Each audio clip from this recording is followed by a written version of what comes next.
আমরা যারা নতুন ফেসবুক ক্রিয়েট করি সবাই একটা সমস্যার সম্মুখীন হই, সেটা হচ্ছে কন্টেন্ট মনিটাইজেশন পলিসি ইস্যু। এই কন্টেন্ট মনিটাইজেশন পলিসি ইস্যু নিয়ে মানুষ যারা অনলাইনে কাজ করে তাদের প্রচুর এটা নিয়ে আলোচনা, এবং অনেকেই দেখি যে ফেসবুকে স্ক্রিনশট দিয়ে পাঠায় যে ভাই এই সমস্যাটা কীভাবে দূর করব, এটা কিভাবে দূর করার উপায়টা কি।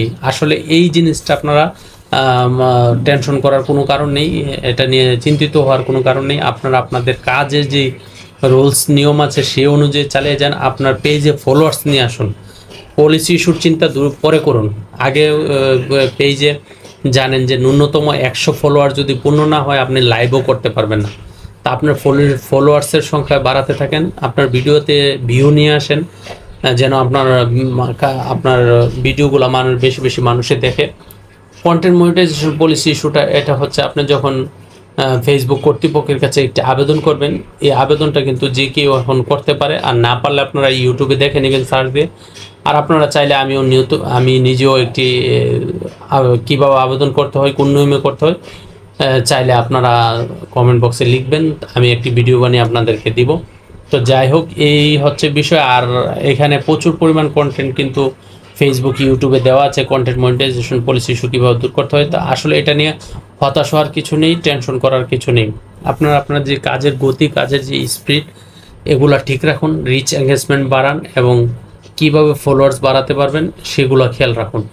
অন্যের ভিডিওগুলো দেখুন এবং অন্যের ভিডিওতে লাইক কমেন্ট করুন। আস্তে আস্তে আপনার পেজটা বিভিন্ন জায়গায় দ্রুত এটা মানুষের কাছে সাজেস্ট আকারে পৌঁছলে দেখবেন যে যখন আপনার অটোমেটিক যখন ভিউ এবং ফলোয়ার্স বাড়তে থাকবে এবং আপনি যখন কন্টিনিউ লাইভ করতে থাকবেন, তখন কিন্তু আপনার এই পলিসি ইস্যুগুলা থাকে না, পলিসি ইস্যুগুলা দূর হয়ে যায়। আমি দেখছি যে আমার পেজের মধ্যে কন্টেন্ট মনিটাইজেশন পলিসি ইস্যু থাকা সত্ত্বেও আমি অ্যাডস অন রিলসের সেটআপ কিন্তু পেয়েছি। তো এটা আসলে মূল বিষয়টা হচ্ছে যে অ্যাডস অন রিলসে এই মনিটাইজেশন পলিসি ইস্যুটা থাকলে অনেকেই মনে করে যে এখান থেকে ইনকাম করা সম্ভব না আমার পেজটা যতক্ষণ পলিসি ইস্যু দূর না হয়। তবে পলিসি ইস্যু তো অবশ্যই আপনি করবেন।